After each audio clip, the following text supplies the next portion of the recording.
Goodman Theater. Thank you so much for attending tonight's event, The Sweetest Season, Indigenous Spoken Word and Song, presented by Mitchell Museum of the American Indian. My name is Malkia Stampley, and I am the producer on staff here at the Goodman. I would like to welcome you all, artists, staff, and members of the community, to the theater tonight. We at Goodman Theater have long believed that the city of Chicago, in all its vast diversity, should be reflected in the plays on the stage of its largest theater.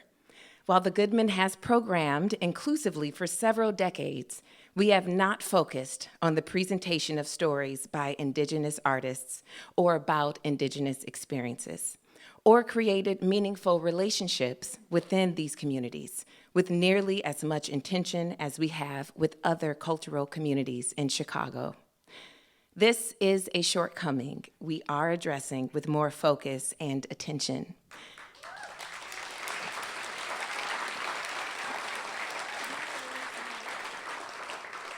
This gathering and the programming we are currently presenting is just a start, as we make sure our doors are always open to Indigenous artists, administrators, and audiences. Our hope is that this gathering can help us begin to know one another and to build toward a better engagement in the future. This spring, the Goodman began its work to create a formal land acknowledgement. This work is in progress and ongoing. I would like to share the beginnings of that work with you today and acknowledge the land we stand upon. Throughout Goodman's nearly 100-year history, all of the Chicago-based spaces and buildings we've inhabited have been built on the traditional homelands of the Anishinaabe, or the Council of the Three Fires, the Ojibwe, Odawa, and Potawatomi nations. We recognize that many other nations consider the area we now call Chicago as their traditional homeland, including the Miamia, Ho-Chunk, Menominee, Sauk and Fox, Peoria, Kaskaskia, Wea, Kickapoo, and Muscootin, and remains home to many Native peoples today. Thank you for attending the Sweetest Season Indigenous Spoken Word and Song. I would like to extend a special thank you to the Goodman Theater staff for their tireless work to make tonight possible, and the Mitchell Museum for partnering with us. I thank you. Please welcome Kim Viju, Executive Director of Mitchell Museum of the American Indian, to the stage.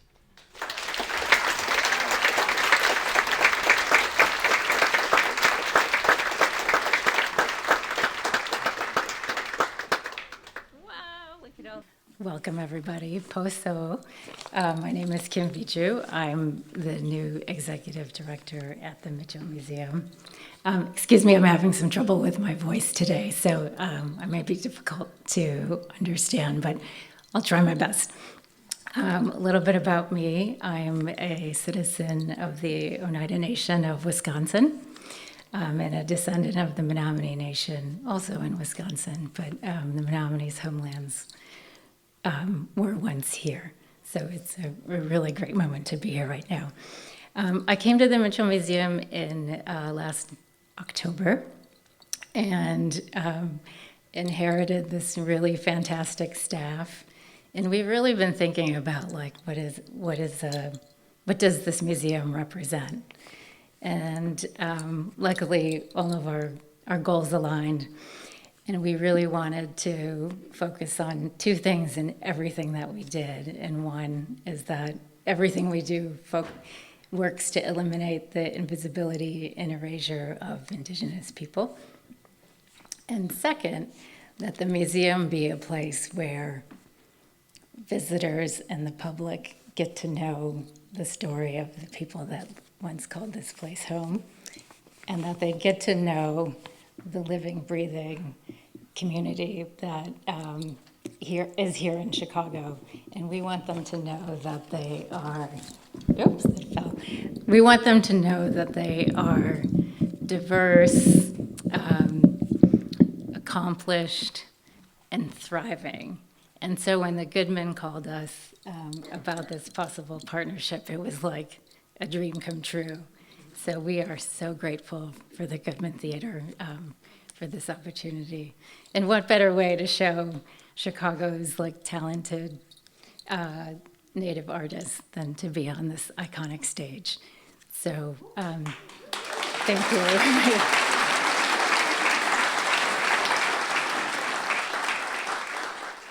Up next, we're going to have an honor song. And so for those of you that aren't aware of what an honor song, at our ceremonies and powwows and special events, we open up with an event, a drum song or a song honoring a like special individual. So tonight we're going to be honoring Kitty Hawa. If you don't know, if you've not heard of her, we want to change that. She is DuSable's wife. She was Potawatomi.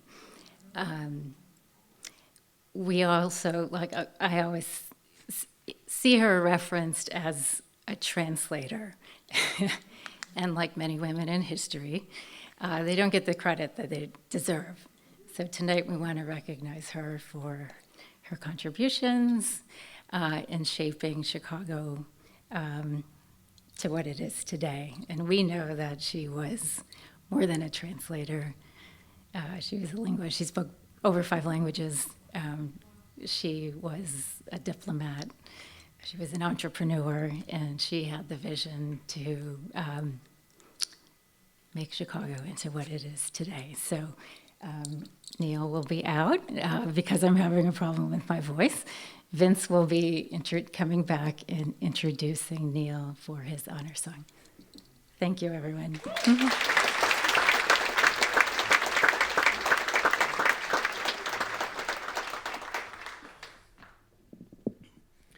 Guatsi, Gaitawa, Histoa, Tsiminahano, Kwekahano, Histoa, Mina, Wishchi Minadza, Histoa. Hello, my name is Vincent. I'm from the Pueblo of Laguna in New Mexico, and I'm from the village of Parahi, and I belong to the Little Salt clan. As Kim mentioned, we have an honor song for someone who I personally believe history has forgotten. A very wonderful character that I think we need to all be a little more familiar with and a little more thankful for. Jean-Baptiste DuSable, I like to think, fell in love with her, or she wooed him or something. He wasn't just after her fur trading abilities, you know, or her connections to the area, or her family having the first village in the area, stuff like that. It was none of that, of course. It was all based on love. Yeah, so Chicago started as a love story. It started as a love story. And we would like to take a moment to honor her in song. This is Neo Spencer. He is the lead singer currently of a brand new drum here in Chicago called Oklahoma. He is Dene and Choctaw, and he has been singing at the American Indian Center with the Red Line drum for a many number of years. I watched this young man grow up and get taller than me and wiser and all the good things that you hope for young people. And anyway, he's got a beautiful voice and a really loud drum.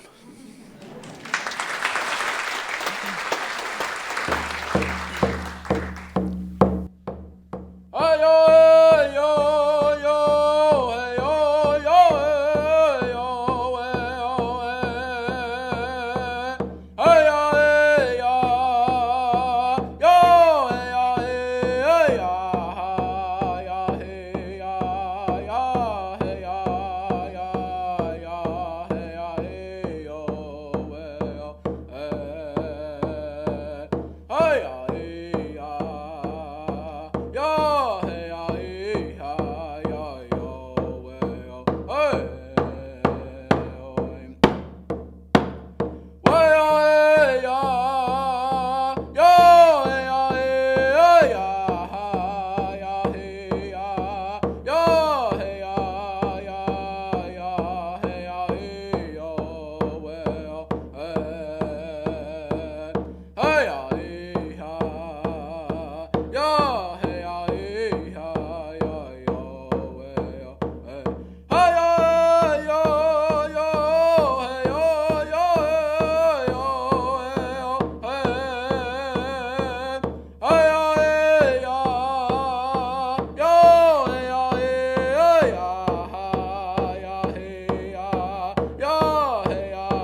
Anibuju, hello.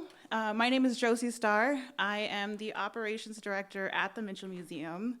I grew up in the Chicago Native community. I am a second-generation urban-born. My grandparents had a huge part to do with the start of the urban Native community. And seeing the lineup of people that are going to be on stage here tonight are all people that I grew up with. They're all people that I went through programs with. I have worked with them in various stages of my life, and I am so excited to share part of my community with you guys tonight. Without further ado, I'm going to introduce Vincent Romero, and we're going to get the evening started.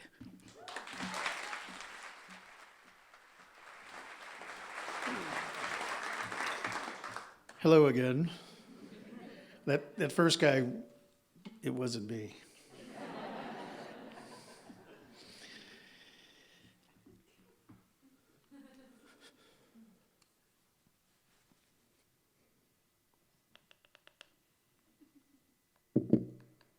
They have to be in the right tune.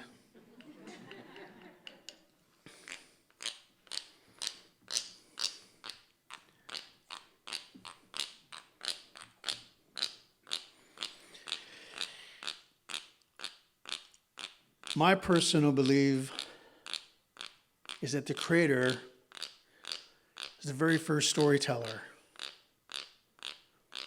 Spoken word spoken word has the power to create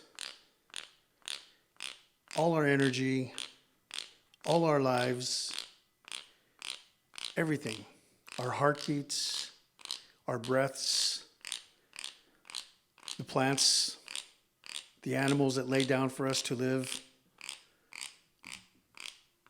the rain, the sun, the stars we look at. And now we're getting really good photographs of them. Anyway, so the Creator made the telescope also, just so that you know. Actually, the Creator made the reason for the telescope. We're looking at the physical, the molecular, all of the scientific things that we use to explain our existence. Where did we come from? How did we get here? Well, many of the native stories, including my own, we have a story. And every year, in the Pueblo of Laguna, in New Mexico, in the Carriz language, the history is told every year. Every year, the council makes sure that the language speakers speak it, and that the language is taught in the schools, and that the feast days happen, and that the ditches are clean for water, for the vegetables to grow and the crops to rise, and that the people can live. And every year they recount the creation of where they came from, how they came to be. They recount the fact, we believe, that the Creator breathed life into every object after he asked Spider-Woman to weave them into existence, and those objects became life. They became living things, and they came out of the ground at the right time, at the instructions of the Creator. They taught each other things. They helped each other live. They laid down their lives for each other in what we call the circle of life. Insects were eaten by other insects, by frogs, by birds, other larger animals, things like that. Tadpoles eaten by fish, eaten by whales, eaten by us. All those wonderful things that the Creator gave us. Our lives, our existence, everything, including the very first story, the story to be good to each other, the story to help each other, the story to live with each other, the story to love each other. Those are the first stories we learned as well. Not in schools, not in kindergarten, but in the womb. The very first story we heard, the very first story we felt, the very first story we experienced, life, heartbeat, breath, voices, sounds, all those wonderful things that the Creator gave us. We learned, very first thing we learned, the beginning of life happens every day. Humans are crazy, fallible people. More are made every day. That's what they used to say about cigarette butts. Can't get rid of them, and more are made every day. I think we're a little bit better than cigarette butts. That's my second philosophy. We're better than butts. Tonight, we're gonna have fun. We're gonna have fun. It started earlier. I knocked I knocked over a plant. And I wasn't going to say anything because I know, Pam, are you here? My wife? She's always telling me, don't knock stuff over. You're like a bull in a china shop. And I said, nothing's going to happen. She doesn't need to tell me anything. And then I knocked over a plant. And the first thing where's Pam? And I know someone's going to tell you, so I figured I'd just go ahead and tell you.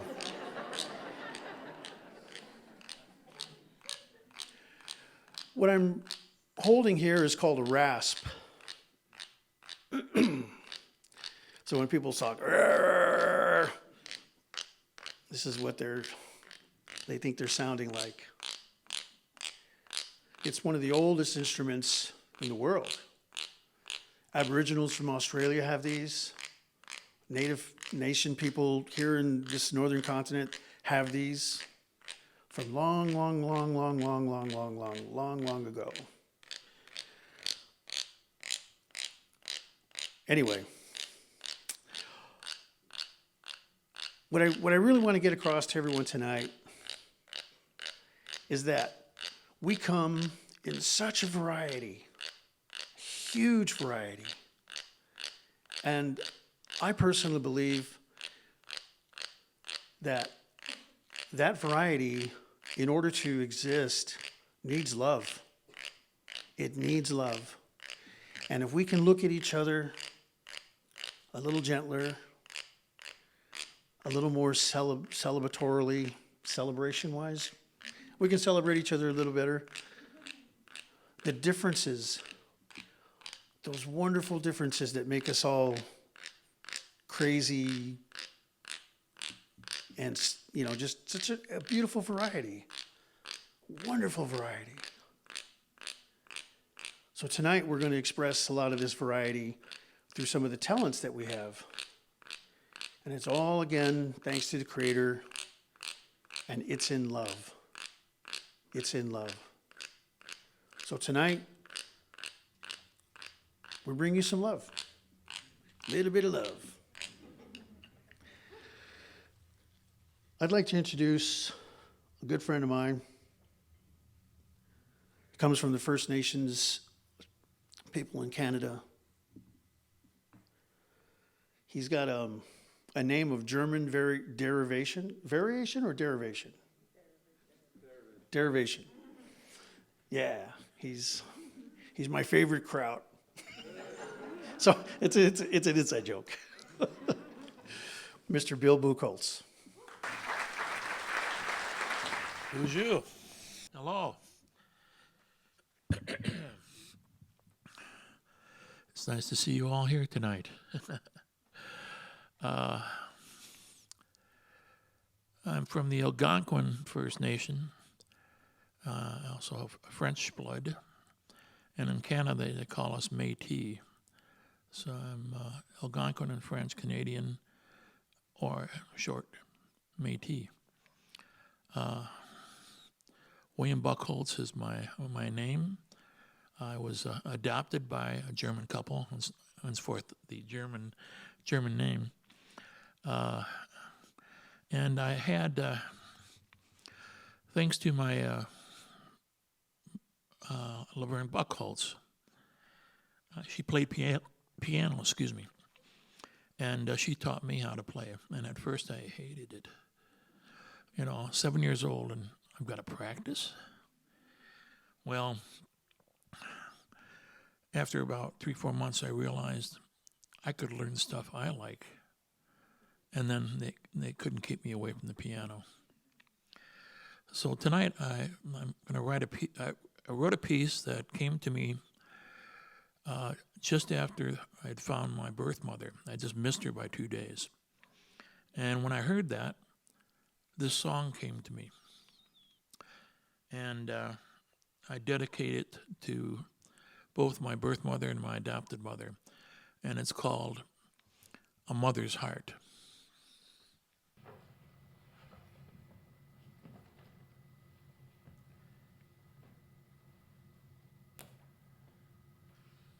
It wasn't on.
The next piece I'm going to play is on the flute.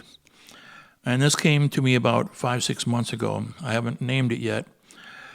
But if somebody pushes me for a name, I usually say I'm playing from spirit. It's something that came to me. So this is the song.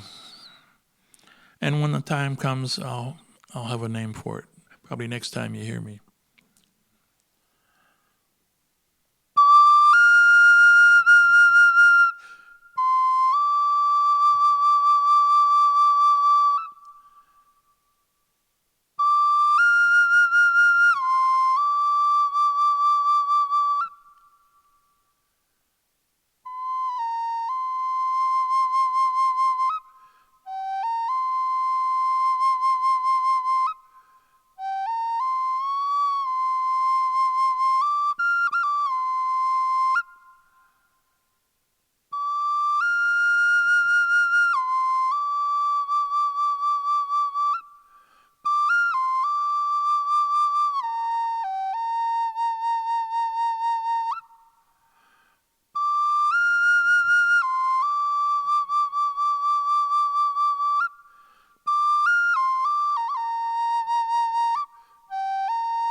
Thank you very much.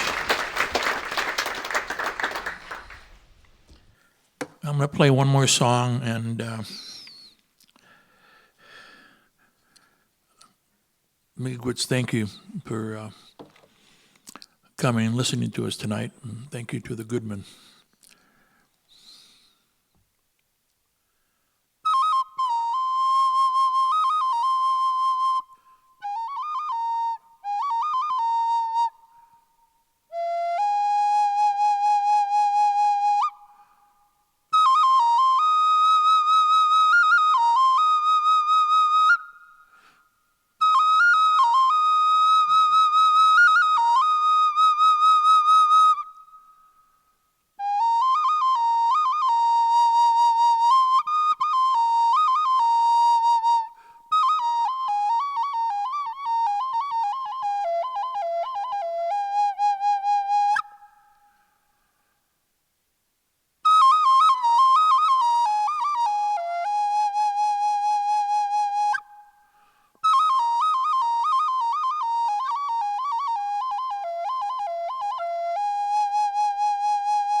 Thank you, Miigwech.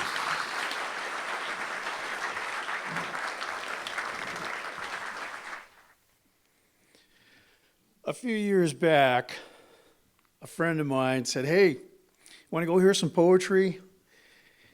And I thought, yeah, I've written a few poems in my life. Yeah, let's go.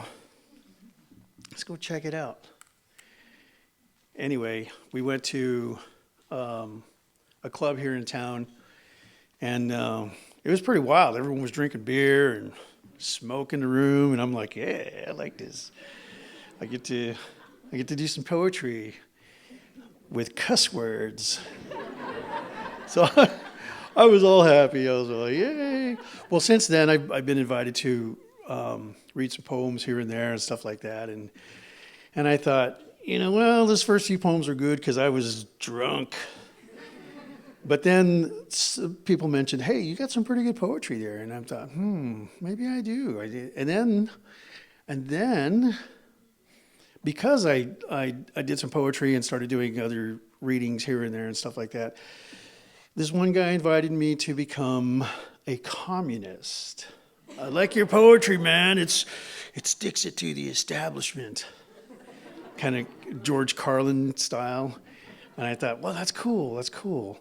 Well, anyway, I got, I really wasn't too keen on becoming a communist, but I wanted my poetry out there, and I thought, well, what does it take to be a communist? And they said, well, you got to be anti-establishment. I said, I can be anti-establishment.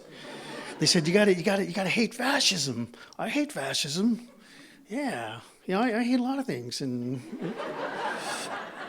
I hate when I'm late, and when the beans burn, I get really pissed off. But anyway, I got published. Woo-hoo.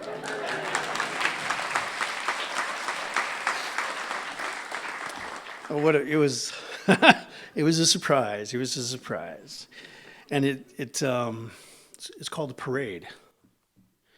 The parade went down the road and played its songs to celebrate the wonderful, prosperous, successful year the town had had, and the sick native woman got ignored as she wandered down the alley in the back. All the cheerleaders flashed their pearly white, crest-bleached and brushed teeth and leaned in to gather blown kisses and wallow in their selfie YouTube glory as they too ignored the battered Native American man staggering in the alley in the back. The richly adorned mayor and all the wealthiest, honest, trusty, trussed-up politicians in their freshly washed, waxed, polished, latest model convertibles rolled past their white picket fenced-in America, and they too thought it best just to ignore the starving Native American indigenous children huddled and sleeping in the alley in the back.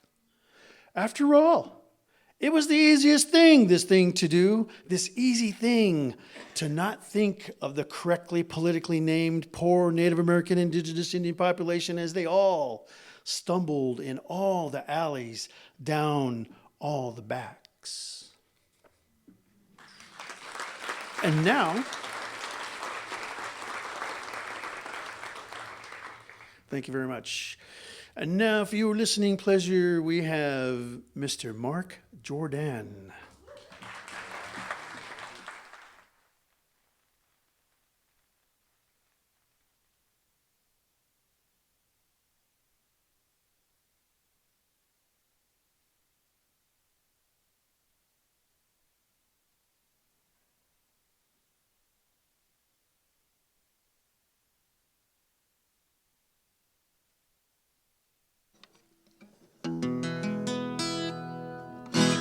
Okay.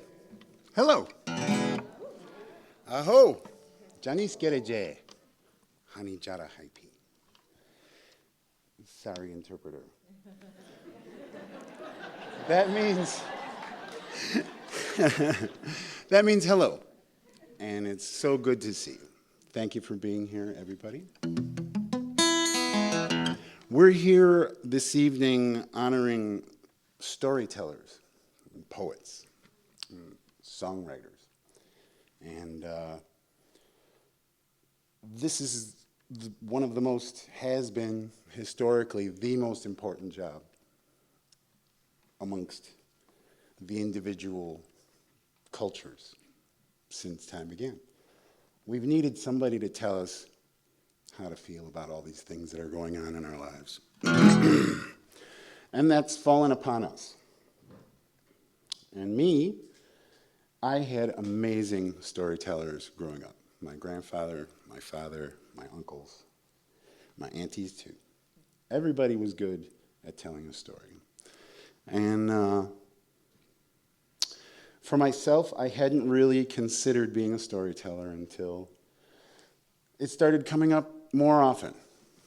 And when I started writing my own music and telling my own story. And part of that is what I do. And this particular first song is something that I was asked to contribute a song to a CD for Native American veterans. And I was so honored to be asked, and I wanted to find something that I felt did justice. And so I picked this one out and brought it to him. It's about transformation. It's about change. It's about living up to your potential, I guess. So it's called Smoke and Mirrors.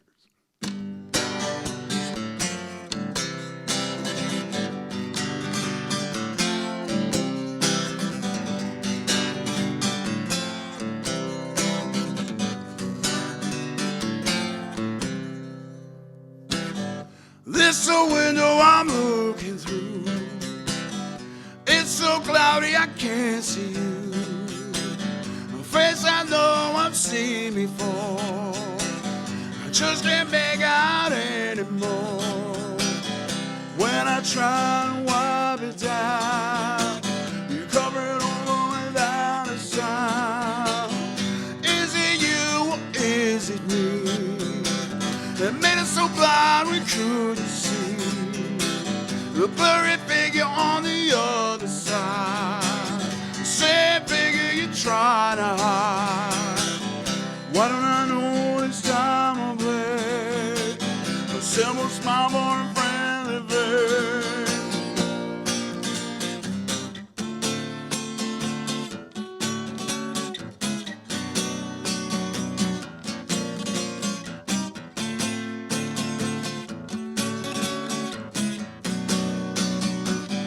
When I try to wipe it down, you cover it over without a sign.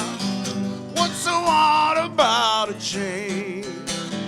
Mine is shuffled and rearranged. The clouds parted, I can find the sea. The blurry figure is on to me. Mirror, mirror on the wall, can you hear me when I call?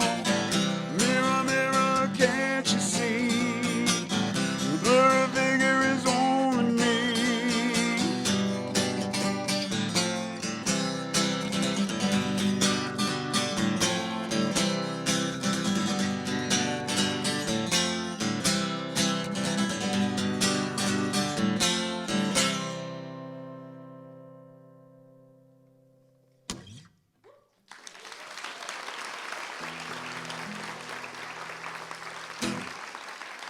Yay, I remembered all the words.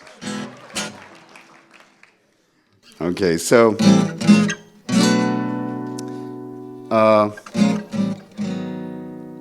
as Vince said, my name is Mark Jourdan, and I'm from the Oneida and Ho-Chunk nations, and I grew up here in Chicago, born and raised, and spent my winters here in the city, and I spent my summers traveling the Midwest and Canada, going to powwows and working in my mom and grandmother's food stand and dancing and all the, I guess, standard things you do as a Native child. And for me, for my family, you know, all that travel, the radio was our touchstone. That was how we got from place to place. It's how we managed all that time in close quarters in vehicles. So for me, I grew up listening to all these amazing storytellers that my parents loved. Songwriters, lyricists that told these amazing stories of love and loss. And so when I started playing music for myself, learned how to play guitar, started playing my own music, I started trying to tell my own stories. And doing what I do, I get asked to play Jimi Hendrix a lot.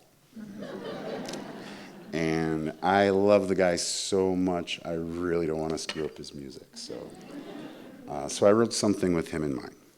It's called Hello Angel.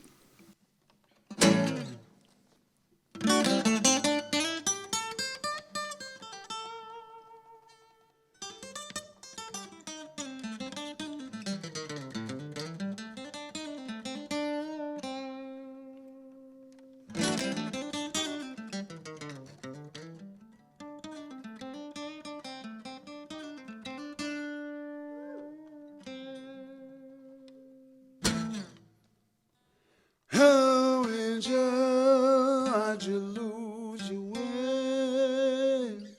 Trying to move on to better things. Come on, angel, you can tell no lie. Tell me the truth and look me in the eye.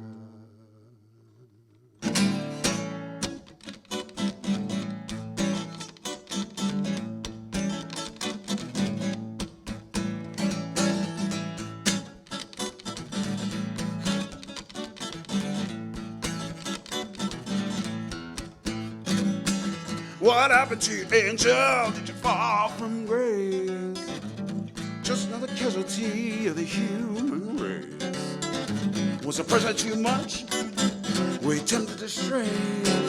Are those commandments too much to obey? She can't be from heaven, she's on her own. All I wanna know is, why did this angel leave home? Why did this angel leave home? What's in the halo? Do I see a home? Sweet contradiction from the day we're born. Did you give him up for love? Did you give him up for hate? Or did you just give up? Blaming on fate. She can't be from heaven, she's on her own.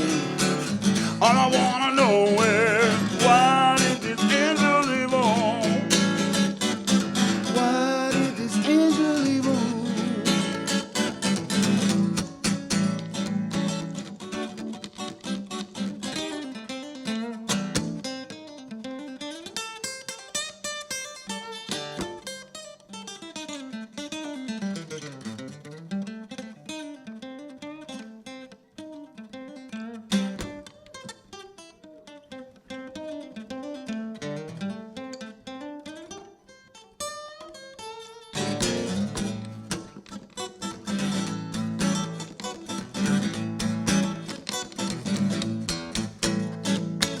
I see you standing there with tears in your eyes. I'd like to trust you, but once bitten, twice shy. I gave you this way that set you free. I didn't realize if with me she can be from heaven, she's on her own. All I wanna know is, why did this angel leave home? Why did this angel leave home?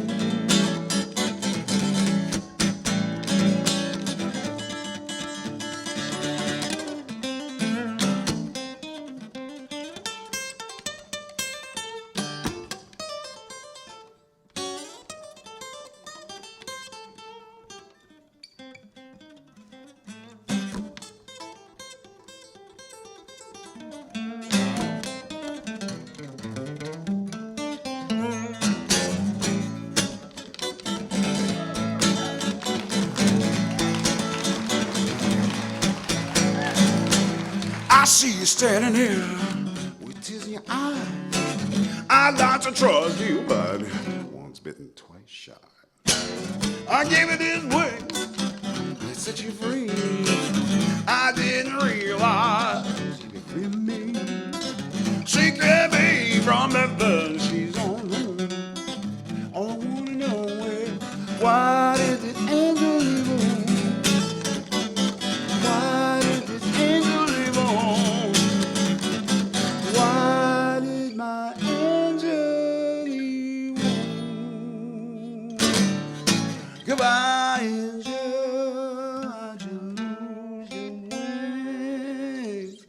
trying to move on to better things. Come on, Angel, it's time to dry your eyes. Tell me good night and I'll just say goodbye.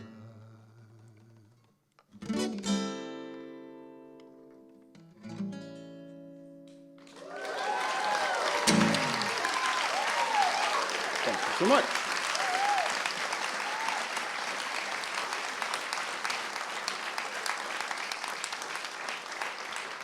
Are we going to have some accompaniment here? Is Vince going to reintroduce my good friend, Mr. Bill Buchholtz, or am I going to do that? I think I may have just did that. Thank you. Bill. Like a well-oiled machine. Please welcome back to the stage, Mr. Bill Buchholtz.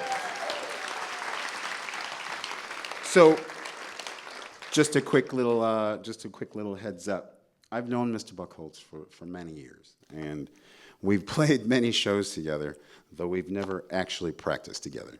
So, this is exactly the point of why we're here. Though we do not spend every day together, though we don't spend hours practicing together, we're both storytellers. And this is what can happen when two storytellers come together.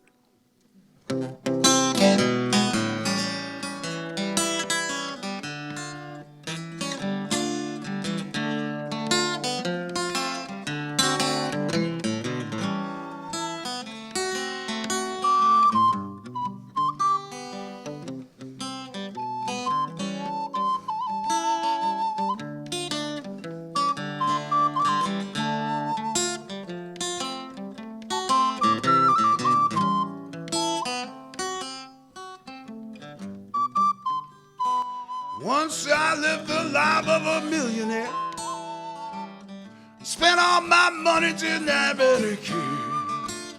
Took all my friends out for mighty good time, but bootleg liquor, champagne and wine.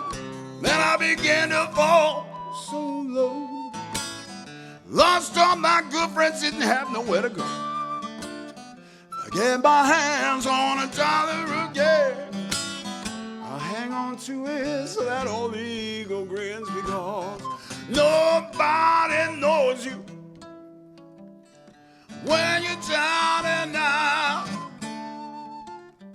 In your pocket, not one penny. And as for friends, you don't have it. When you get back on your feet again, everybody wants to be your long lost friend. Said it's mighty strange without any doubt. Nobody knows you when you're down and out, Mr. Bill.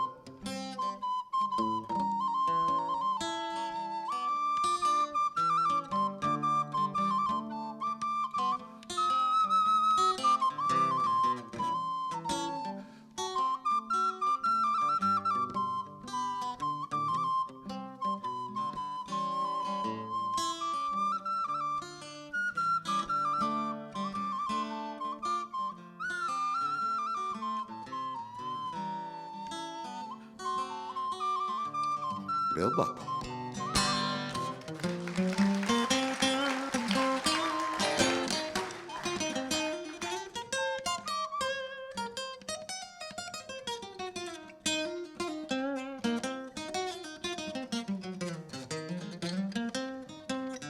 Nobody knows you when you're down and out. In your pocket, not one penny. And as for friends, you don't have any. When you get back on your feet again, everybody wants to be your long lost friend. So it's mighty strange without any doubt. Nobody knows you. Nobody knows you. Nobody knows you.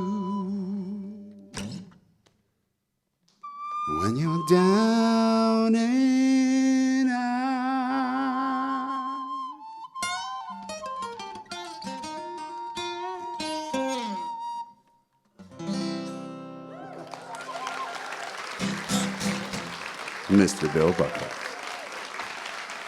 Thank you very much.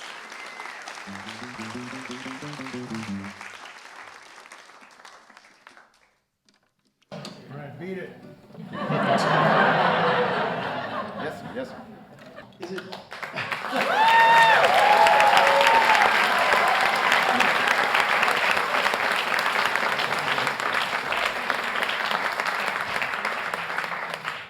When I was a kid, my brother picked up the 12-string guitar, and it was natural. And so I had wonderful music growing up, beautiful sounds. We called him John Denver because I was his favorite artist at the time. His name just happened to be John. And he had round glasses and a leather hat. So he was John Denver for a while. One year he showed up to a Halloween party in his leather hat and a jacket, and everybody went, John Denver! Anyway, so I grew up with some beautiful, beautiful music, and I love this guy's playing. It reminds me of my brother. It makes me sad. So it's really cool. Another cool thing. Sorry, someone gave me a cough drop, and I forgot to spit it out before I came out here. So, these communist dudes, they like my poem. They're like, yeah, that's pretty good anti-fascism you got there. You got any more? Anyway, this one guy, he said, hey, we're putting together some poetry for an anthology for Chicago poets. Send in a poem. I thought, all right, what the heck? Something about Chicago, right? And I just happened to have one about Chicago. And lo and behold, it made the book. Twice in 1 year. Nothing. I mean, well, I take that back. I did have a little experience with publishing back in the 1900s when the Bazazian Library, it's up here in Uptown on Broadway, they used to have a little thing called Poetry Schmoetry. I don't know if you guys remember that. It was like a monthly newsletter that the kids would put out, and they'd help them out and all this other stuff. And I sent in a poem, and they actually published it. And I wish I would have brought it tonight because it was so cool. But anyway, so this one is about Chicago. Tall trees, old and umbrellaed, line a short stretch on Whipple Street. Our kids ride their bikes around only our block. A playlot bench holds all the secrets we parents can't know. Summer fountains refresh them while running and sliding, and the diamond baseball field keeps those dreams high and alive. It happened on Whipple Street, back of the Sacto, the Sacramento playlot. Popsicles cool to the lick and flavored of Kool-Aid. Hot buttered corn from the old elote man, topped off with mayo and cheese. That lot's the star, and our home was the backup place. We didn't live with a playlot behind our house. Our house lived behind the lot. The ball court cracked to this day. They just paved it, by the way, so that line is a little out of date. The ball court cracked to yesterday. Playing till dusk, till they heard Mom's sharp whistle. Back behind the tall gate, beware the funky mutt dog, she licks too. Back to the old house, the new large deck, the custom long steps where grandbabies played, counting the fancy string lights over many a dance, many a barbecue, where what flavor pop was asked of neighborhood kids, crushing on sweet school friends, first kissers, young rappers, old, odd hippie pals, nonprofit divas and gurus, Southside organizers, rotating native families, gracing the premises with their big Indian drum, beating all the ancient prayer songs once again into the tall trees on Whipple Street.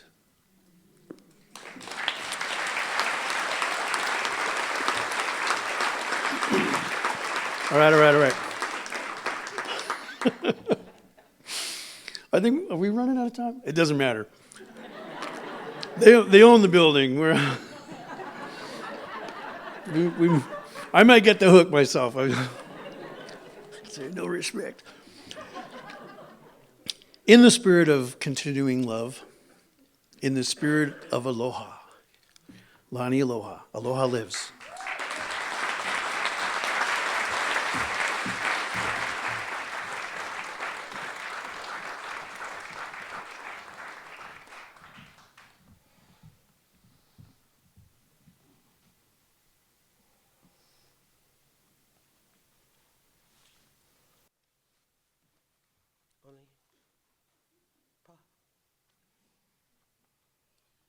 E ala e kala I ka hikina e ka moana ohonu pi ka leva nuu e ka hikina ai a kala e ala e kala I ka hikina e ka moana ohonu Pi ka leva nuu I ka hikina ai a kala e ala e kala I ka hikina I ka moana hohonu Pi ka leva nuu I ka hikina ai a kala e ala e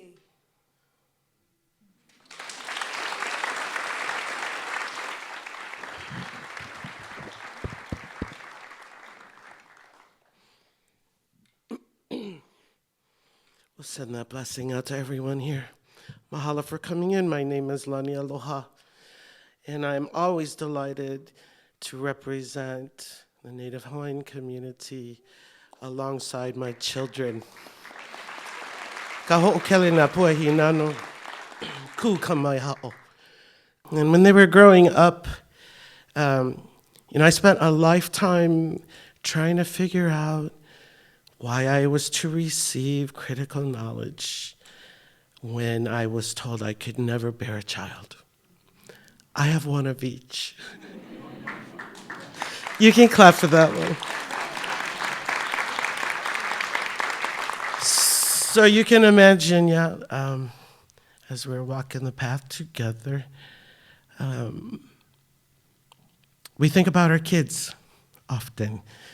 And not just ours, but for all children. And in particular, there are, believe it or not, Native Hawaiian children here, right here in Chicago, that we do not know enough about yet.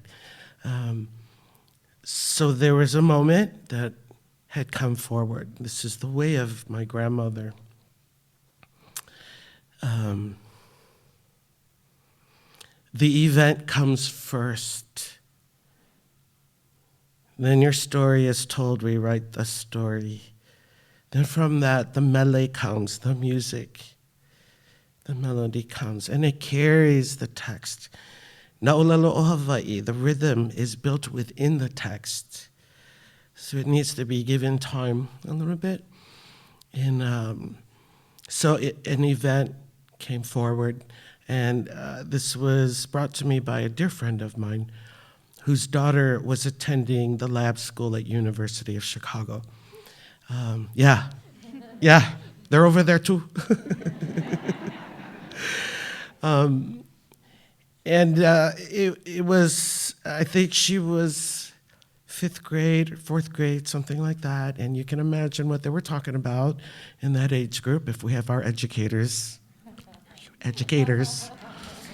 Mahalo that. So I get a little hint, just a little email, and the one word was honu, and honu refers to our turtle, the Hawaiian green sea turtle, which is an endangered species. But that was the subject they were talking about. But yet, the greatest message in that one word was not spoken, which is the cycle of life. And this is what I was reminded of in the moment. So this next chant that we're going to do is children's chant. And I may borrow each and every one of you in the audience for just a moment, to help engage in this, just like the kids did at University of Chicago. And it is called Oli Honu, but we're just going to get you started with just a rhythmic thing we do with our hands. And it is also a hula thing. And I have to be a little playful, all right? So just roll with it.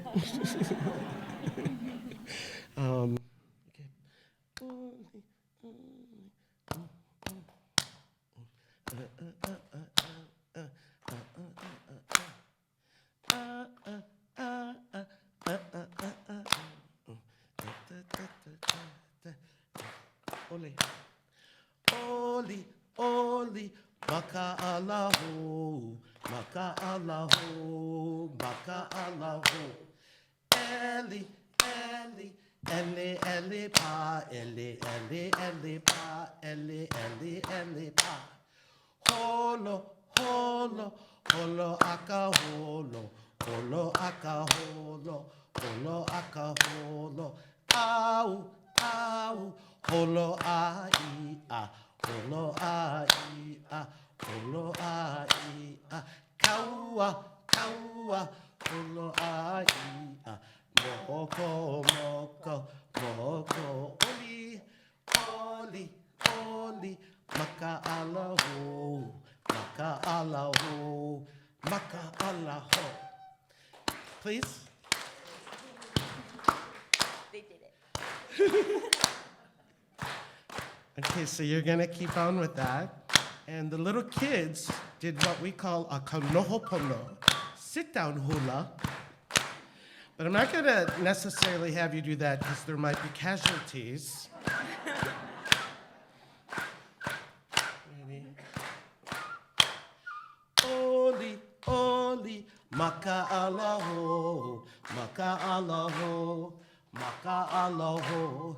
Eli, Eli, Eli, Eli, pa, Eli, Eli, Eli, pa, Eli, Eli, Eli, pa. Holo, holo, holo, aka holo, holo, aka holo, holo, aka holo. Au, au, holo, ai, a, holo, ai, a, holo, ai, a. Kaua, kaua, moko, moko, moko, moko, moko, moko. Oli, oli, maka Allahu, maka Allahu, maka Allahu.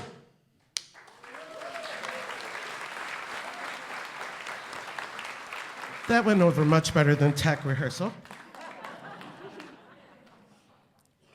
Do you see the cycle of life? And it speaks also to what Vince had said at the opening. The first thing we hear are the voices, yeah? And Oli, Oli, Oli, is when the little baby honu crack from the egg. They're buried deep in the sand, and who's there to help them? Nobody, right? Because the mother turtle, they lay them and then they take off. It's like that. But how is it they know? They know, they hear. And Eli, Eli, they have to dig their way out. We were trying to lean back. Right? And then if they make it past that, then what is it we always see on the beach? Some animal chasing the poor little honu, and they're just trying to get to the ocean. That's the holo, run for your life. Run. And then they think they made it to the ocean. Ole, they get to the ocean and they find what? A big, deep blue sea. And they're like at the bottom of the chain. So they have to fight. They have to survive. And one of the ways they do that is that moko thing. The shell, right? They hide in the shell, and that's their. And then when it's all pow, 100 years later, right? They gotta go. They gotta somehow they find their way back to the place in which they were born. No mother. Just think about that. I'm making a point, but I'm not gonna say the word. Olihono. Mahalo for embracing that. There was another, so they were growing up. How many of you have kids? You cannot tell me you didn't once look at your kids laughing it up, thinking, what a bunch of monkeys. Well, I wrote a song, The Monkeys. You have to like shave off 15 years, and then you can imagine them cute little monkeys running around the place. So it's been lingering in the house for quite some time. We have never played this out in the open. This is our debut for Mahalo. Not just for the piece, but also for the first time I'm joined by my son, also on ukulele, as he's been walking the path, and I'm also a bass player, so I'm delighted that my daughter can get in on this. So, yeah.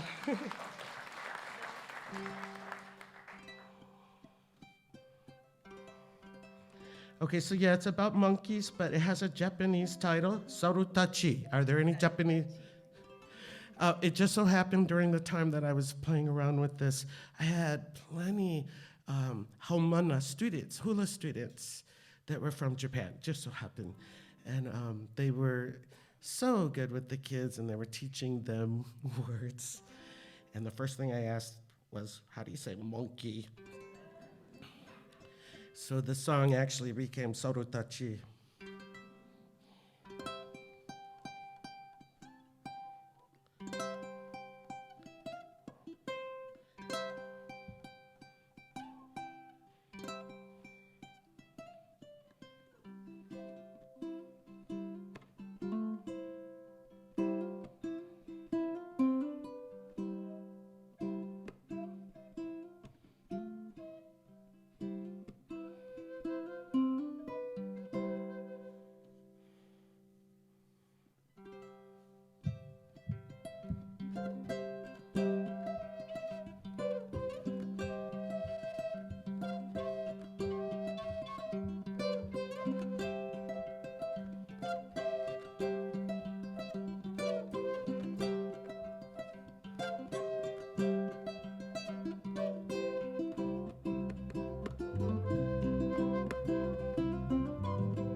about a big hand for Bill.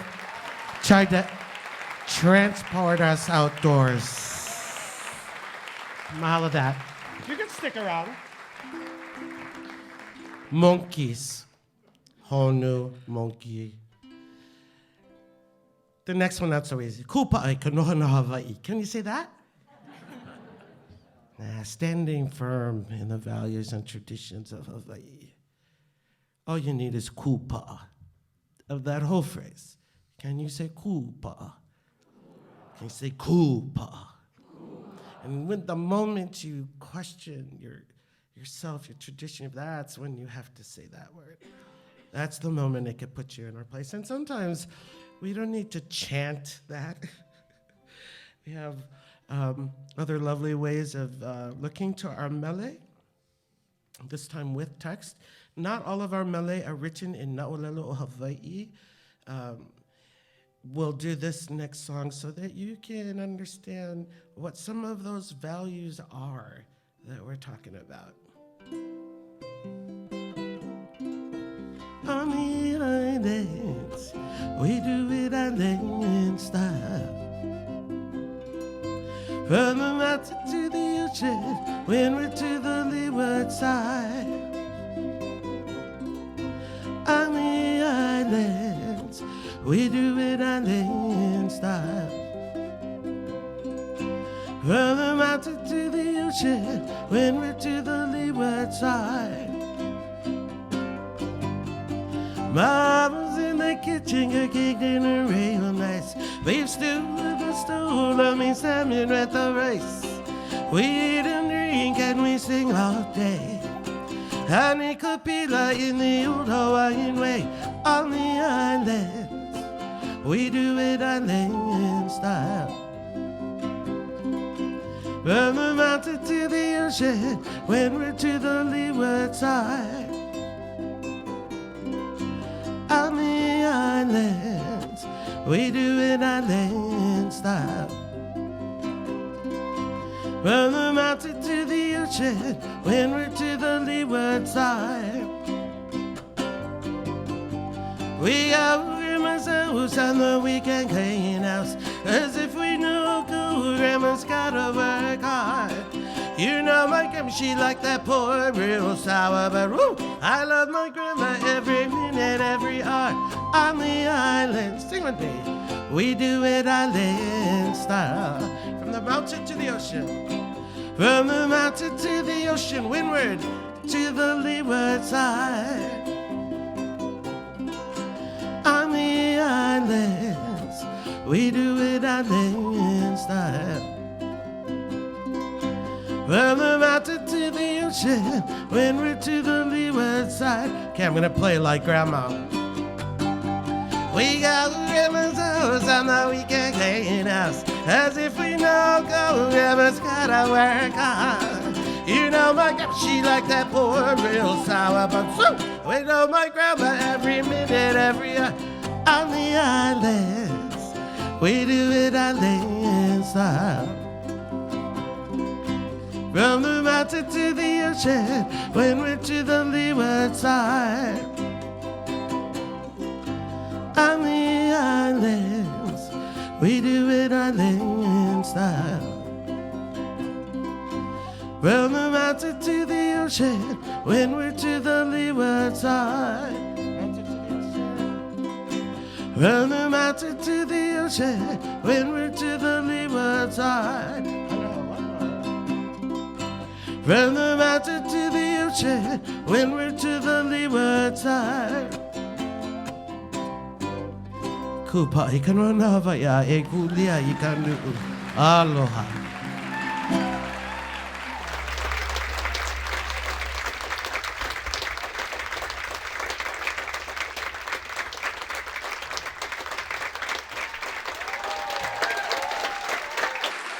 I was in the back. I was getting down. I was getting funky with it. That was magical. That was wonderful. Just beautiful. Again, in the spirit of aloha and the spirit of the love tonight. Speaking of magic, it happens. Who knows that secret? When I was a kid, I learned from Spider Woman because she was magic, spinning into existence the very earth we walk on. Wasn't she the Creator's mistress? Another secret, but magic. You know, there are even magic words. They fly around looking for people to land on the special people. It lands on their tongues. And when that happens, magic is born. Things happen and objects spoken appear out of thin air. What magic words did I know? Supercalifragilisticexpialidocious? No way, my brother John would say. That one is for the white kids who live in Albuquerque with big color TVs. Not for us, certainly not for the reservation. Wow, they must be really special. They have a magic word just for them, and I'll bet they use that magic word to get those TVs. I wonder if they just said the word or if they had to sing that song. Magic. If I had a magic word that worked as good as theirs, I could get a TV too. And some diabetes medicine for Uncle Francis. And he would not be mad at me anymore for being not part Indian. Wichabachicha! Wichabachicha! Chicha. John, my brother, he shouted it at me. Wichabachicha! It was our own magic word. Thank you. We made a magic word. Did he get it from Spider Woman? Did it land on his tongue? Can we get a TV? It must have worked. The next thing I knew, we were in Albuquerque with a TV. But we still couldn't get the medicine or any more money. And after a while, my dad gave the TV to some poorer family. I think their name was Pond. I felt bad for them because they sold tickets or something like that. And me, my bro, and our magic word, we were exiled to a smaller reservation, the backyard. I tried that magic word again and again, several thousand times. Nothing. Magic. Well, I grew up, but now I have a new magic word. This one is definitely from Spider Woman. I can't tell anybody because it landed on me in a dream and I need to save it. My brother says it's a good thing that I slept with my mouth open. Then he got a new one too, but he used it to get one of those boots off his truck. He just shouted at it and the boot popped off. Whoa! But the next day it was stolen. The truck, not the boot. I can't wait to use my magic word, my special word, my own word. Whatever became of the old magic word? It still has its power. Only now it's used to materialize laughter. And I still use it to conjure up good memories. And in the spirit of more magic, Jennifer Stevens.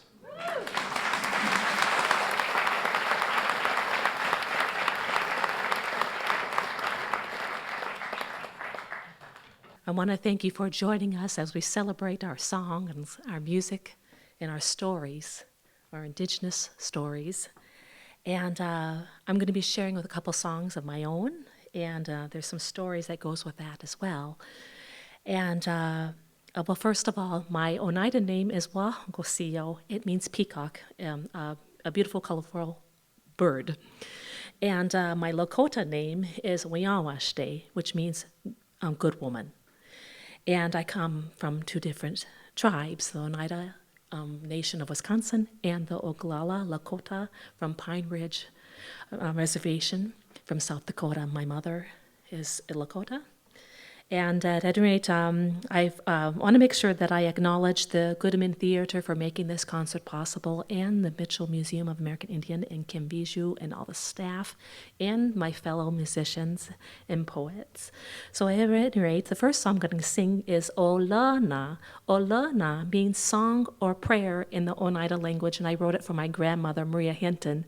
She lived until she was 103. I'm turning 50 this year.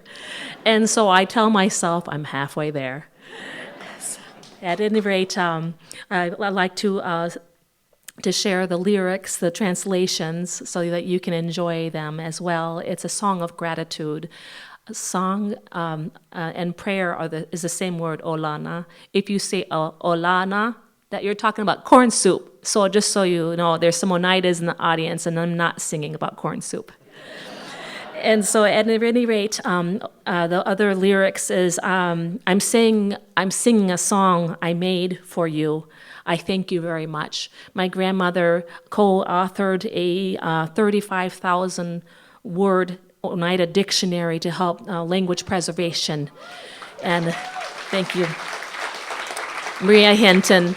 And so with that in mind, I was asked to write a song for her in our language. And she also recorded those 35,000 words for an online dictionary for UWGB online.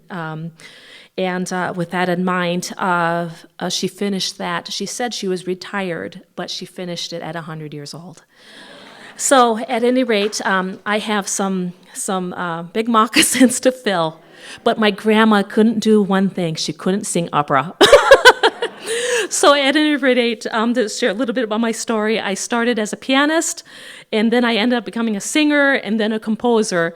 At any rate, the words are, again, I'm thanking my grandmother for her dedication to our language preservation and cultural preservation for the Oneida Nation, Wisconsin. At any rate, here we go. And also, I'm thanking you all for joining us tonight.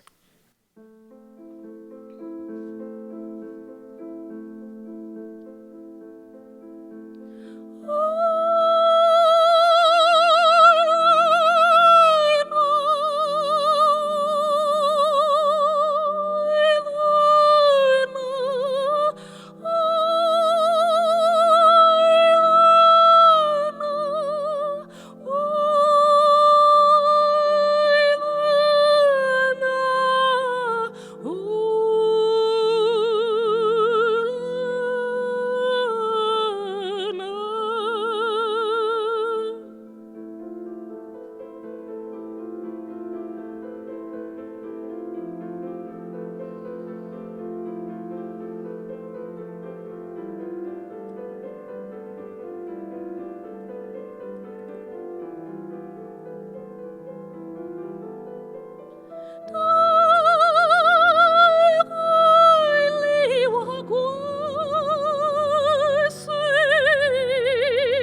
The next song I'm going to share with you tonight is Wopila. It means that we're giving thanks in Lakota. And this song is extra special because, again, it's a song of gratitude, but it's just in another language. But this is thanking the Creator for a good day. I felt very appropriate for today as we share this wonderful music and these good words together. And also all that we have been through in our own lives and in the world. What better way to show gratitude that we're here to be able to share tonight in thanking the Creator, Wankantanka Tunkashila, for a good day. Thank you.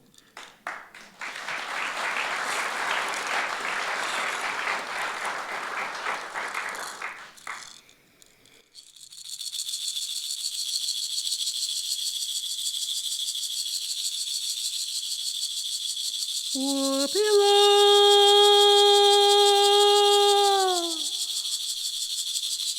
Wopila, Wopila, Tunkashila, Wopila, Wopila. Wopila, Tunkashila, Pila, Maya, Tunkashila, Lena Putu, Wopila. Wopila, Wopila, Tunkashila, Pila, Maya, Tunkashila, Lea Putu.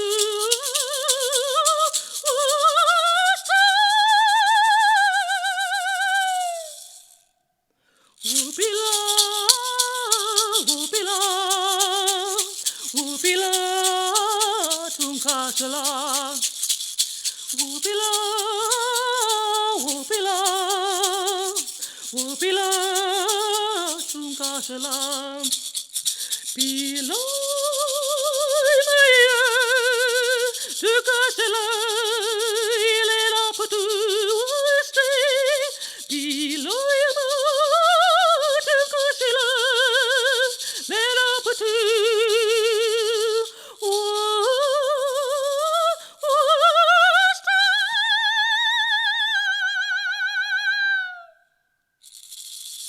Wopila, Wopila, Wopila, Tunkashila.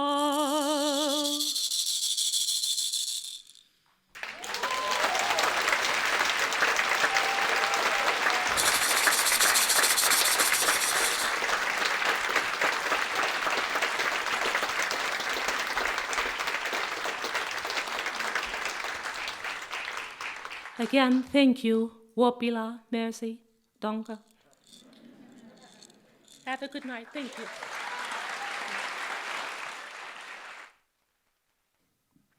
I've got these rocket-powered boots. They fly me past stars and over the roofs. I keep them under my bed with all my other dreams, just like Mom and Dad said. No bullies will catch up to me. Iron Man can envy me. I'll be gone before they can see, powered only by what I believe. With speed of thought and sleight of hand, I'll tie together lightning bolts and hold fast to tails of fireworks, just because I can. The night will not be scary, no monsters gruff or hairy. I'll be so fast and blurry, all night long I'll save the day. But first, I've got to brush my teeth, put on my super sleeping suit, kiss my folks for dreams so sweet, then get to bed and fall asleep, all in my fastest hurry.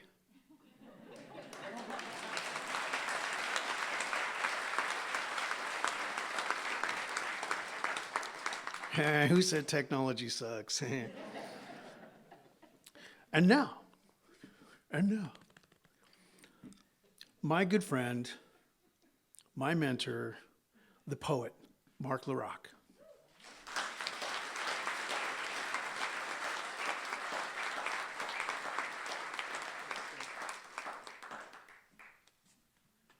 Aren't we tired of these things? On stage, I can take it off. But, you know, these little bugs, these viruses, they're learning and they're changing. I just wish people would change, that they would learn global warming is killing us. We're having a problem with everything.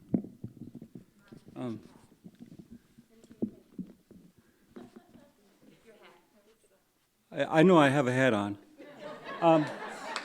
I'm sorry.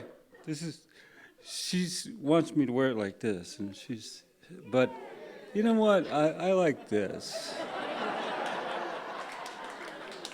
And up here, I'm the boss.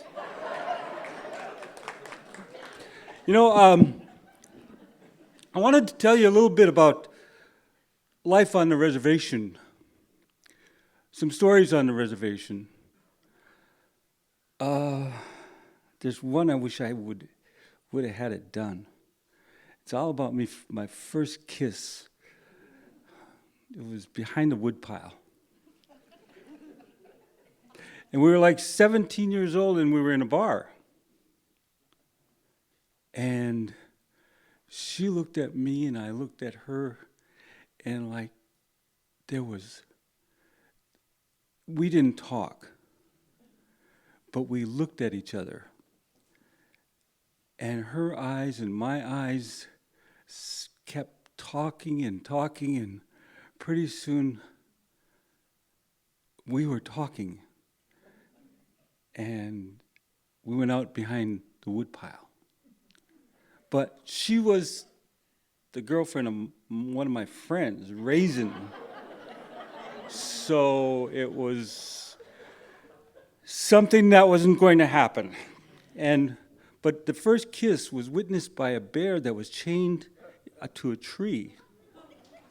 This is another story. This is about the bear that went to rehab. Well, I'll go ahead and tell you a little bit about the story, but it's not finished yet. The story goes that, anyway, our witness to our kiss was the only one. And we split, but every time we went out, we would look at each other and I just go, oh my God. But we never were alone together. We made sure of that because we knew what would have happened. But anyway, the bear. The owner of the Kohler's bear on my reservation had attained a bear cub, and let the bear loose in the bar, and the bear would run back and forth, and the customers would pet it, and he was a tourist attraction. Everybody would come there. But he got too big and he got a little frisky. So he got chained up in the back.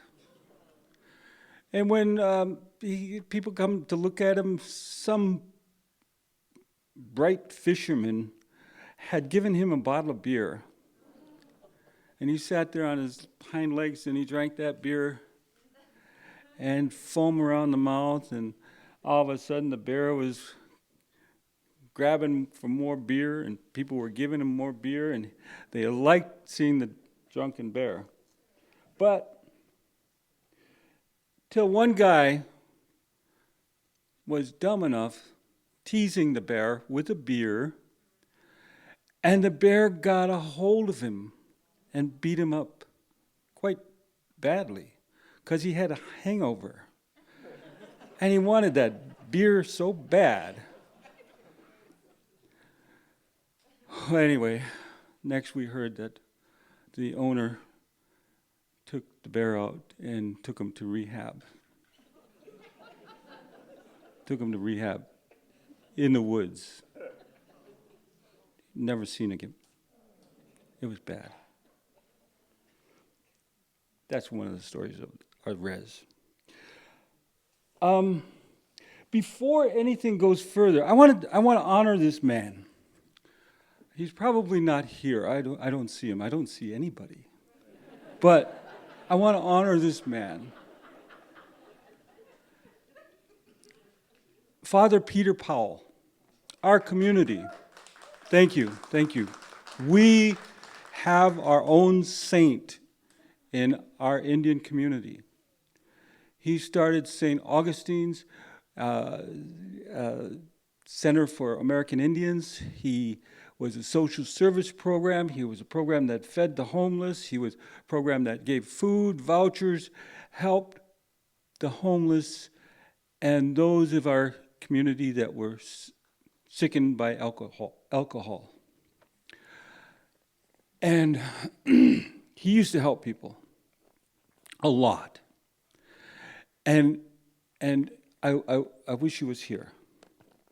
But you'll tell him I wrote this for him. The father of Uptown's Indians, if you get a chance, you should meet him. He stands tall at 5'5", with a white frock of hair and a smile that is peace itself. I met him many times throughout my life as we work with the people, those that consume his heart alongside of God. Back to the story. I got a call from Lisa, a community worker on wheels. She travels to bring boxes of food, medicine, and hope. She told me of a man caring for his children just out of the hospital. Brain tumor, lost his job due to cancer, and about to lose his home. She always is the one to go to if you want to start a crusade. Anyway, she enlisted me to help, and St. Augustine's came to mind. I stopped at a church organization along the way to St. Augustine's. I rang the buzzer and talked through the intercom. I found all do not work the same way. Locked doors and intercom buzzers don't give pleas for help a chance, as they don't have to look into your eyes. Back to the story. When I got to St. Augustine's, I was told Father was busy. I could see him signing papers in his office with a sad look on his face. Curious, I followed him when he went outside, where there was a small gathering of the homeless watching. There, up on a flatbed truck, was an old car. Father was giving his blessings, sort of like last rites. The driver waited patiently until the ceremony was over. Father walked back inside. I followed. He knew I was dying to ask about the service.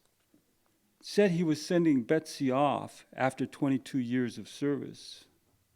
Not quite with a sad eye, with a dry eye.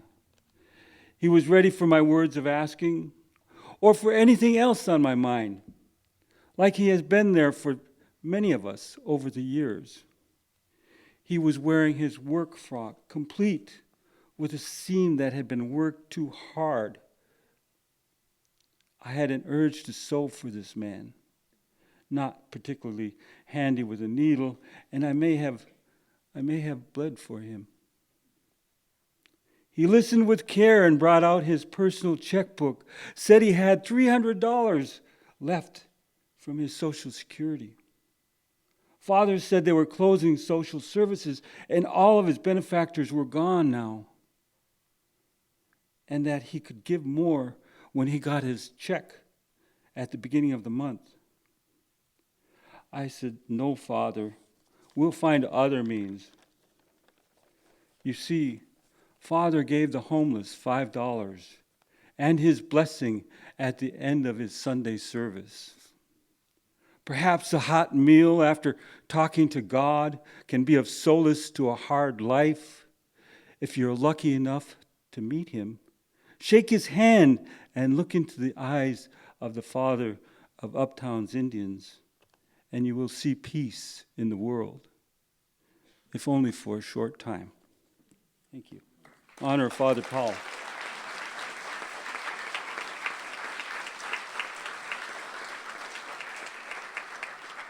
You know, I have many mentors. One of them is Barney Bush, Ed Two Rivers, Vince, Kim, Goodman.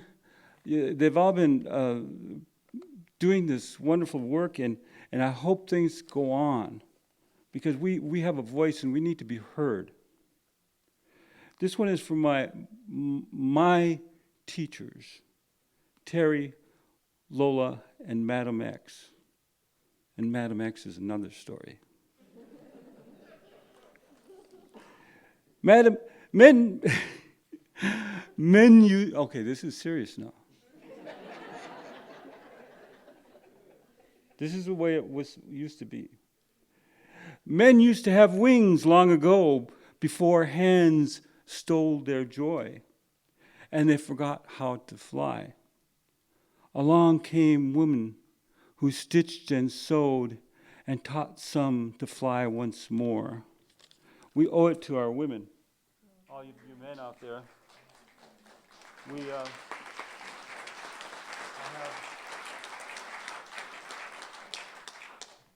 And there's heartbreak too. They'll stitch and sew for you, but they'll break your heart in a minute.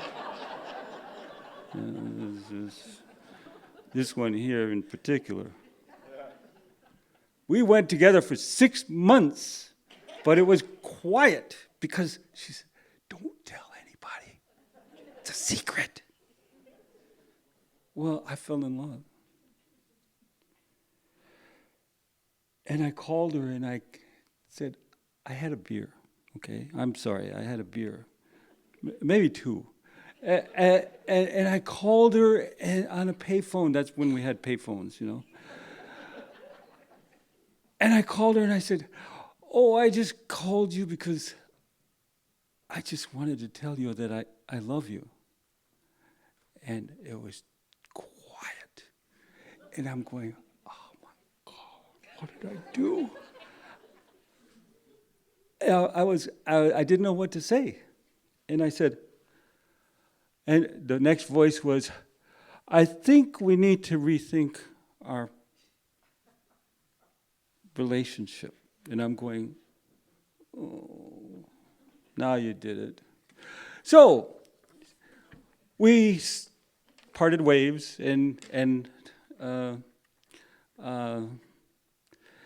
but I got her back. We had a poetry thing. We crowd like this, big, lots of people. And I wrote this for her. And I said at the beginning, "This is for Miss Martinez." And nobody knew her maiden name, so I was safe. So she knew her maiden name. She knew who I was talking to. It goes like this. I could have been yours. I could have been the one you needed to talk to late at night. The one to awaken and tell of a bad dream.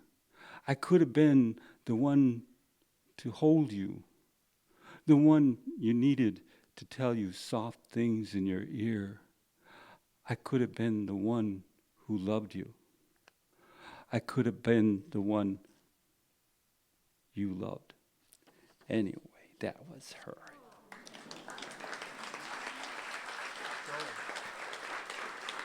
So, I had learned you don't throw everything away in a relationship. You keep something.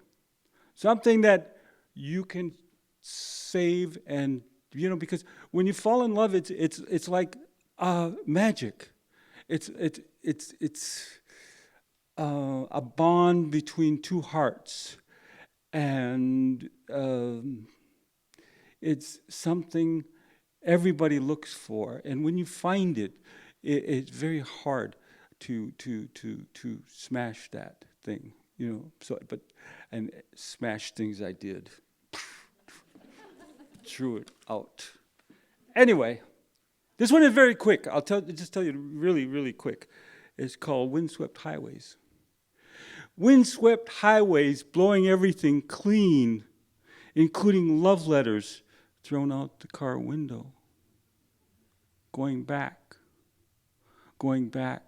to find, to keep just one. Never found it. So much.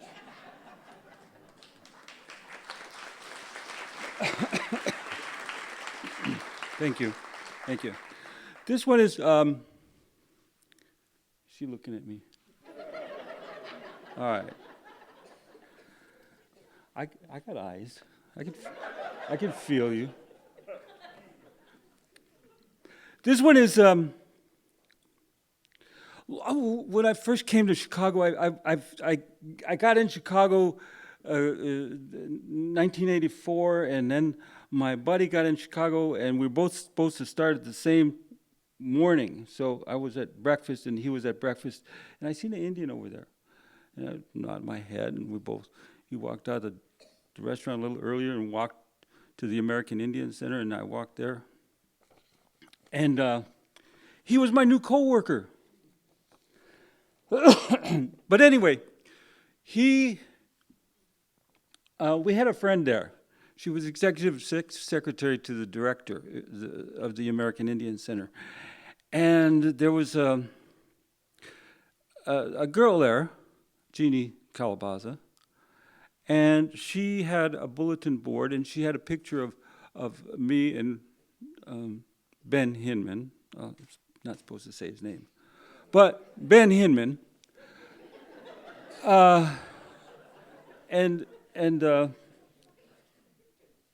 this young lady, for some reason, fell in love with me, and she had taken that picture.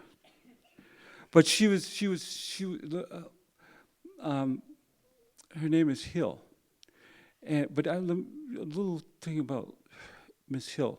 Miss Hill had an accident when she was young, jumping on the bed, and she fell and she hit her head, and she developed a tumor, and they had to go remove her eye and go behind her eye and take the tumor out, and then she became developmentally disabled. So she was like 12 years old, and she fell in love with me.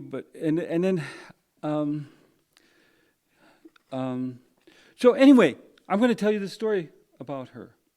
It's all about her and love. When I first moved to Chicago, I met a woman who loved me. A friend had given her a picture of me that she used to carry with her. I know this because she used to show it to me, knowing I would try to get it back. It also happens. She lived with her father on his Social Security and sometimes hit me up to buy a pack of cigarettes. On Fridays, a lot of Indians would go to the Indian bar. It wasn't really an Indian bar because it was in Uptown, which is home to the world's poor, no matter the color. No matter, the bar is gone now, so is the woman. She used to come in the bar, hair combed, wearing the brightest red lipstick on ample lips. She'd come through the door, pointing her lips like a radar, seeking me out. I would hide, but her radar acted like sonar, capturing my heartbeat distinct from the crowd. It got so I would put out my cheek without a fight, giving up to the inevitable. I know now she missed the chase, and I should have kept up the game. I went to her father's funeral quite accidentally.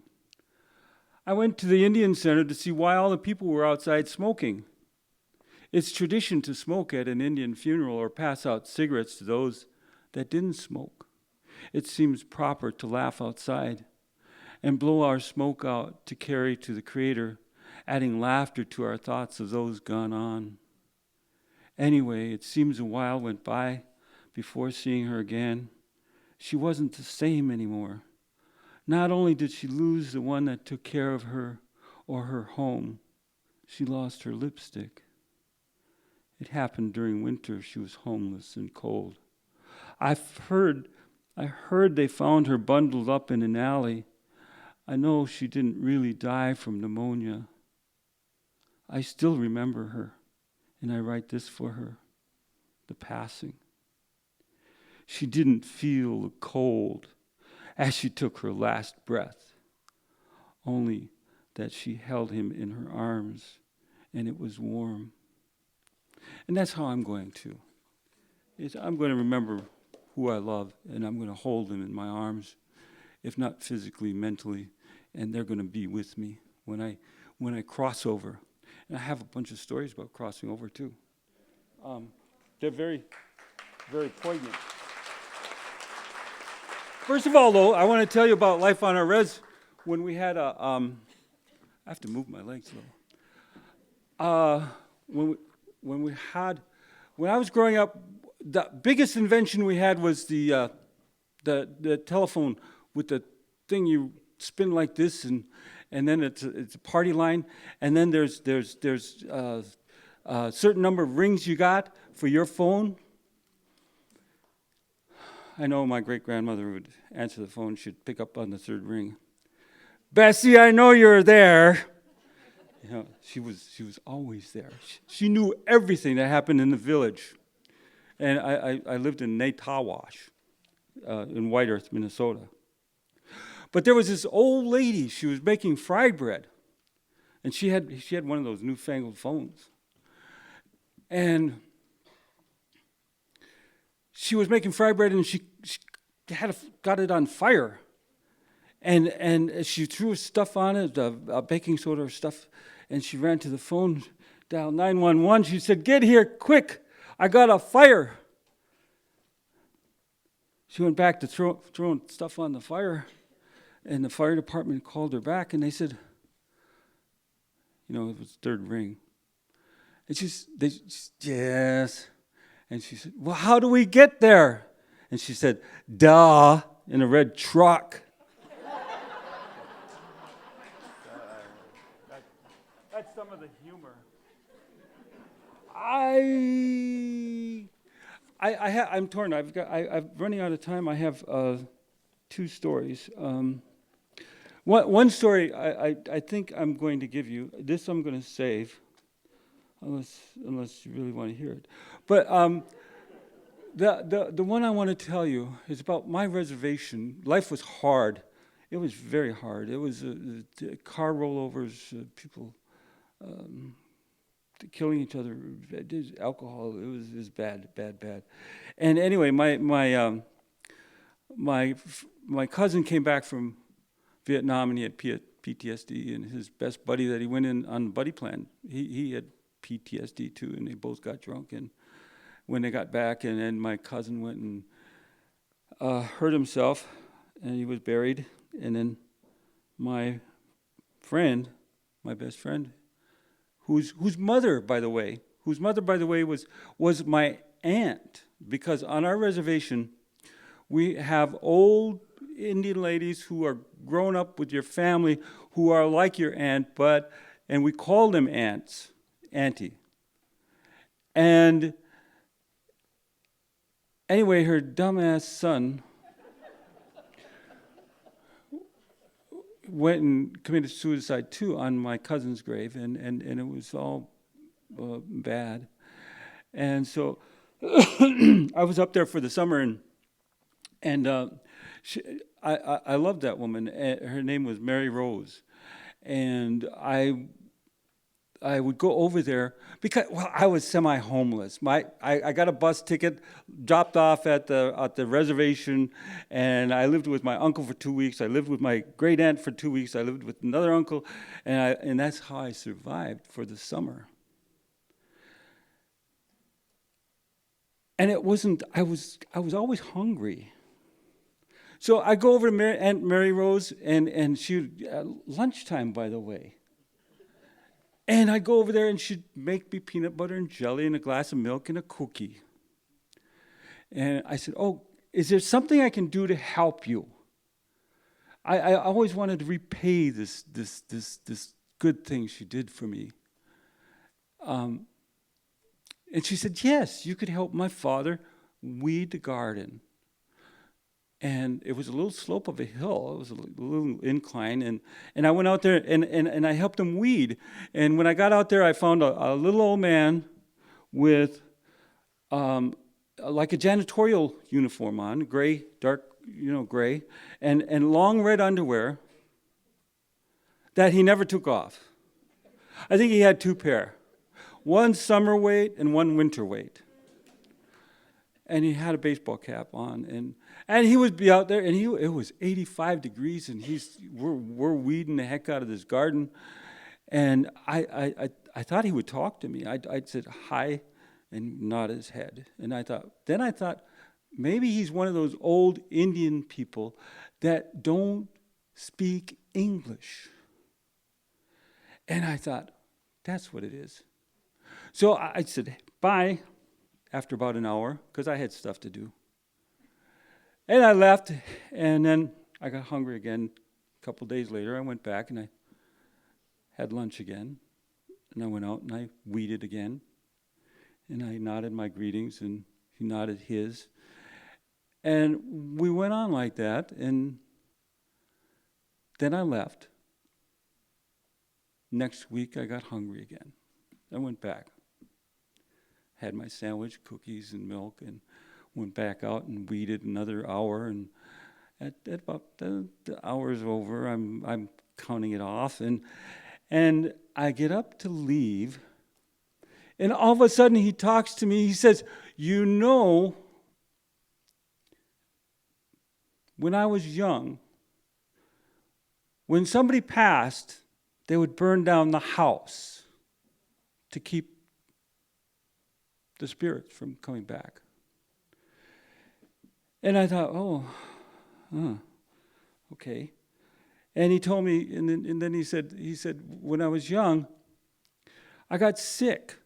And when I was sick, I looked at the window, and there was a figure there. And she was motioning for me to come. And he said he was young, and he said he got scared, and he went under the covers, and he told his dad the next day. And his dad got scared. And he called all of the people who didn't have a place for them before, and they each took a kid in. And one kid went there, one went there, and another went there. And all of a sudden, the house was empty. He burnt the house down. And then as he got older, he said to me, and now that I'm older, he said, the next time I see my mother, I'm going with her. I'm not afraid anymore. So that's one, and then I was going away with that, and I said bye, and I was walking away, and it took me a while for it to sink in, probably 20 years. I don't know, it took a long time, but I'm going like, that was a gift. He was telling me that when it's my time, and when it's your time, don't go out with a lot of noise. Just go peacefully, and you will see your loved ones. Because one of the things that we believe is that we come from a star system called Pleiades, and we come from that. It's star people, and they come and they enter our bodies, and we live out our lives with that spirit in our bodies, because they were like us before. They had bodies, but they evolved that they didn't need bodies. They were pure energy. And that energy comes into our body. And then when these bodies wear out, that energy leaves again. But just keep in mind that we are energy. And what we do with this body in our lifetime is up to us. We can do anything. We can be anything. It's a wonderful life. And I hope you all cherish it, because it's a gift. And that story that I gave you about that man, that old man, that was a gift. So I hope you like that. Anyway.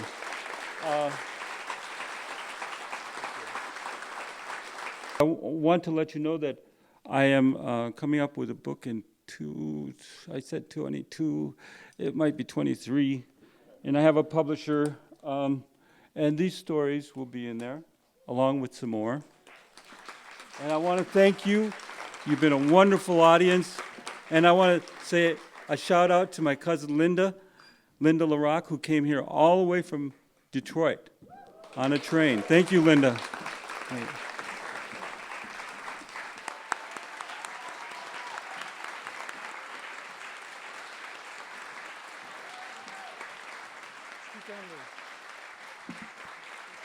William Buchholtz, Mark Jourdan, Jennifer Stevens, Aloha Lives,